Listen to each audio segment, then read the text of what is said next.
much. And thanks for the invitation to speak here.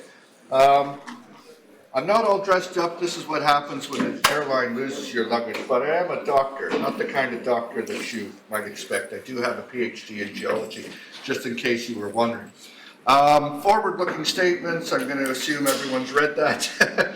That's just there for legal purposes. The property is down in Ecuador, our main property, in red. It's 500,000 acres. Been working on the thing now since 2017. Spent about $80 million on the project, and it's at the stage now where actually we're looking for a couple of senior partners, talking to pretty much everybody out there in the business. We found a whole, I refer to it as a cornucopia of resources, many different types of metals, a lot of different scenarios here in exploration. It's very exciting. So the property up here, it's in red, it's on a structural trend. There's a whole bunch of stuff to the southwest, including about 100 kilometers, more or less 60 miles to the south of us, Fuerte del Norte. Fuerte del Norte was my last discovery in my previous company. I'll be talking about that in a little bit here. But a lot of stuff that's gone on, a number of majors that are playing in the area. Lots and lots of porphyry copper and a lot of gold. I mean, this was a no-brainer to pick up this property, but it had never previously received any exploration by anyone. You have to go way back to the time of the Spanish conquistadors. This is and you know, when I say it's a cornucopia, it's really quite amazing. The orange areas here are areas that are prospective for epithermal gold, silver. The darker green areas are prospective for porphyry copper. We've got a number of targets in there you can see that are outlined. And then in the light blue, it's a combination of two things, copper, silver, and sediments. We're the very only people in Ecuador to have found this kind of stuff. It looks like Kamoa-Kakula down in the DRC that our good friend Mr. Friedland's been mining with Ivanhoe, or like another deposit called the Kupferschiefer in Poland, which is being mined by the Polish National Mining Company, and it's making them some of the highest, or some of the biggest producers of copper and silver in the whole world. Social license to operate. I've been working down in Ecuador now since 2001. My previous company, Aurania Resources, discovered the Fruta del Norte deposit, 14.3 million ounces of gold. The stock price went from 30 cents to $43. I was the largest shareholder on the takeout. We sold it for 1.2 billion Canadian dollars to Kinross. And that's pretty much financed what's going on here now. And why am I standing here up at the front instead of retired? Well, I did retire for about 3 weeks and got bored and decided to go back to work and do what we're doing here. Social license to operate. I've been working down in Latin America for half of my career. I've been 42 years in the business now. Very important. If you do not have social license to operate, you do not have a project. So this is me in the left-hand photo cutting the tape on a new school. This was mostly financed through my private foundation. I have a registered charity in Ecuador called the Step Forward Foundation, which administers to the local indigenous community. And I always go up and give a talk in my bad Spanish, and it's very well appreciated. Now, why I'm looking rather unkempt these days, and it's intentional. I'm growing the beard out because next week I'm going to be doing this for 500 indigenous children on our concessions. I play Papa Noel every year to these kids, and it is a real great thrill for me to be able to do this. Right now, on one of the gold targets, Kiriawi, we have an IP survey, induced polarization survey, going on right as I speak, and we shall have the results in about 2 weeks. The plan is to get on the ground and drill these targets. We already know that there are some targets, and they're looking really, really good, and we want to drill it in February or so of next year. So this is something entirely different, and it literally did fall out of the sky. And it was just such an opportunity here. I had to embrace it for the company, and it's almost too good to be true. But it's a really, really interesting story. So a colleague of mine alerted me to the fact that there was nickel in Corsica. Now, I'd never heard of nickel in Corsica in the Mediterranean before. So I started to do some investigation on the internet, and I found this image, which is actually on Google Earth. Anybody could have looked this up on the web. But you can see where the white arrows are. There's some black squiggly things there. This is on a beach. And I thought to myself, boy, you know, this looks very much like a black sand placer, a concentration of heavy minerals on this sand beach. And so a colleague of mine went down there. Within a day, he was sending me back pictures like this. And this is a black sand placer, and it extends for about 100 feet, and it's about 6 feet wide. And this is running 6% nickel on the surface. 6% nickel. That is higher than any hard rock mine in the world. And it's just incredible. And I thought, my God, this is amazing. How the hell did this get here? Well, it's an interesting story. So you see this thing up here. This is an old asbestos mine. And it was investigated back in 1957 and 58 by the French Geological Survey for nickel possibilities. They found that it was low grade, was around 0.17, 0.2% nickel. And so they kind of walked away from it. They thought, yeah, it's interesting, but you know, it ain't gonna get anywhere. It's just too low grade. But what happened was that in the production of the asbestos, the waste from the mine, they actually chucked it over the cliff from the mill into the Mediterranean. Nobody could ever get away with stuff like this today.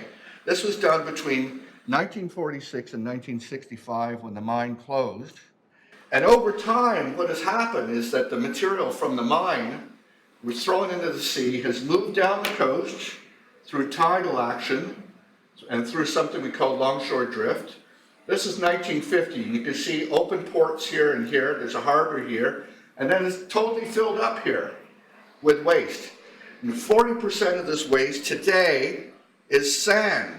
And it's sand because the waves and the occasional storms have acted like a natural attrition mill and broken this stuff up so that the pieces have smashed together and broken down into rounded pebbles and sand. The asbestos is gone. The asbestos has got the hardness of a fingernail. It got broken up and it's dissolved away in the seawater and it's gone. So the mineral that we're chasing here is called a werowite. It's a natural nickel iron alloy. It's quite rare though, and it has the composition of stainless steel. It's found in meteorites as well. Of course, nickel is very, very important. Average content in a nickel battery in a car is 30 kilos of nickel. That's like 65 pounds. It's a hell of a lot. So I took about a 5-gallon pail of this material from the beach, from that area I showed you, and I panned it down in my front yard with a gold pan and a tub of water, and I got 50.1% nickel when I sent the concentrate into the lab. 50% nickel. The lab said this is the highest grade that they had ever seen from a natural material. They had analyzed things like nickel matte from a furnace, and that had assayed about the same, but they had never seen a natural material like this. So this stuff, we can dry it, we could bag it, we could ship it. There's 7 companies working in France that could take this stuff and use it immediately as furnace feed to make stainless steel. Also, Outokumpu in Finland could take it. Boliden in Sweden could take it. Lots and lots of possibilities here, but it is directly saleable and worth money. And this is what it looks like. You can literally just scoop it up with your hands. But it is highly magnetic and it is very dense. And those characteristics lend themselves to be easy to recover. Now, I sent about 500 pounds of this stuff to a laboratory in Canada. They've been working on it diligently, and they've been able to isolate the Aurania into a more or less pure concentrate, 100% concentrate, and it runs 71.4% nickel, almost a percent cobalt, 0.65% copper, over half a gram per ton of gold, a little bit of platinum, 0.39 grams per ton palladium. The cobalt content alone, approaching 1%, would probably pay for all the extraction of this material. Now, I have been working with the government now. I've had more than a dozen meetings with the federal government in France. We've had meetings with the government of Corsica. We have 2 MOUs written with the local communities that control the beaches. They will get a 2% royalty from this thing. And over a 10-year period, this is representing about 20 million euros for them, which is a hell of a windfall considering that one village has got 50 people in it and the other one's got 70 people in it. And most of them are retired. So this is like, it's like being kissed by God in the forehead. It's incredible. This is what we would use, the same sort of thing that they use here in the intercoastal waterway to clean it up. It's a floating dredge, it's cutterhead suction dredge. This is the business end here. They call it a warthog. It's a cage. It stops the big rocks from getting through. These are tungsten carbide teeth.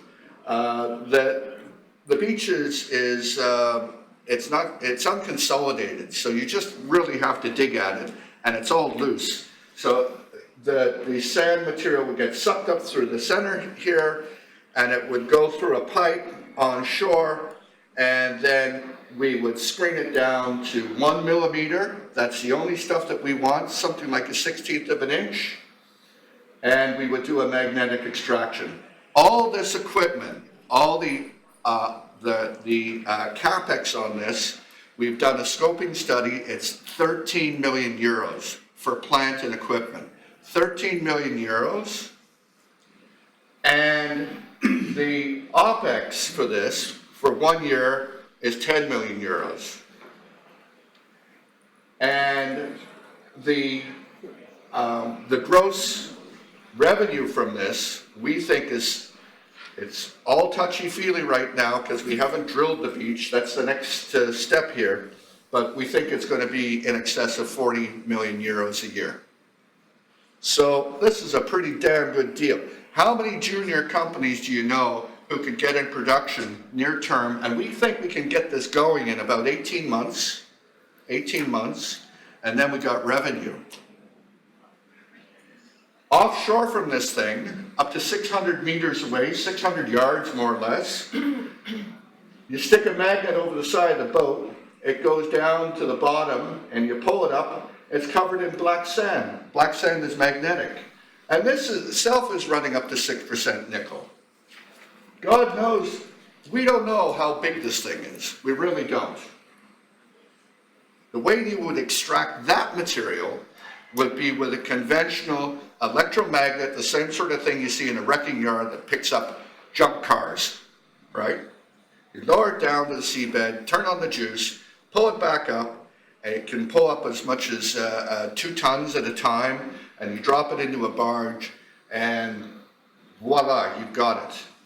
This is going to be permitted under a sand and gravel extraction and not under mining. It's not going to have a mining license, sand and gravel extraction, and there are other places in France where that kind of stuff is being done today on beaches. This beach though, I just gave away the goodies there.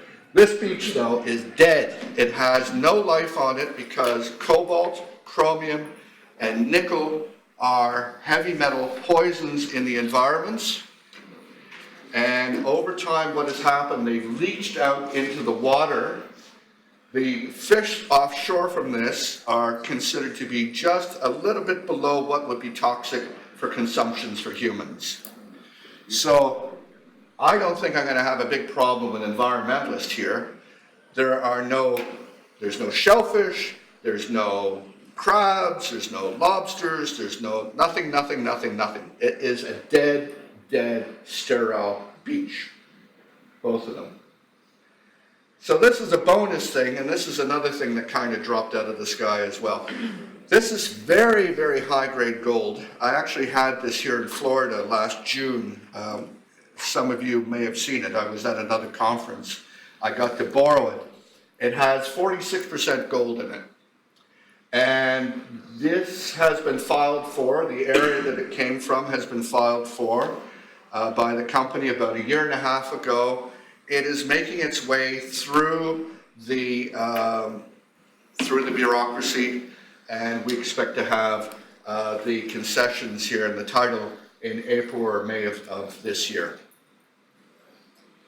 So, as it says here at the bottom here, I own 43% of this company. I do not take a salary. You won't find another company at this show like this. I am very, very committed to what we're doing here, and I'm doing it because this is going to be fortune number, well, in my case actually fortune number 3 and maybe fortune number 4. The shareholders, if the shareholders don't make money, I don't make money. That's the way it works. So, and I intend to make a lot of money from this. We're doing the financing right now. You can talk to us later and we'll give you details on all that. We've kept it nice and tight considering that the company has been in existence since 2007. We've got less than 100 million shares out. I think it's a hell of a buying opportunity. Thank you very much. Yeah, I thought I'd just lead off with a question on the Black Sand Beach project. You mentioned you might have it up and running within 18 months. So what are kind of the intermediate steps to get there in terms of, moving forward with the MOU with communities? And I know you've already had the scoping studies done, but how are you thinking about the marketability and which is the best, route to go, whether you separate out the rare cobalt aligned or whether you just bang it? Well, what we're doing right now, we've got quite a large sample at SGS Labs, and they're doing hydromet right on it. So what they've done, they've taken the awarenite concentrate, dissolved it in acid, and then using peroxide as an oxidant, they've been able to get the cobalt and the nickel extracted from it. Only first pass, very preliminary, but they can get 70% out in a four-hour leach. And probably, they tell me that they're going to be able to maximize that well over 95%. It'll have to be fine-tuned. That is a great thing because, as I said, this is really value added. If you can get the cobalt out and we can show that it's extractable, then that's worth a lot of money. Also, the gunge at the bottom of the tank, they've taken that and they've assayed it. They're getting up to 1 gram gold, they're getting up to 1 gram palladium.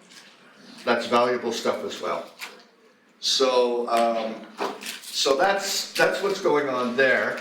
In terms of permits and all the rest of it, we have to do this environmental survey as part of the whole package to get to the next level. 5 minutes. So that is, that's started.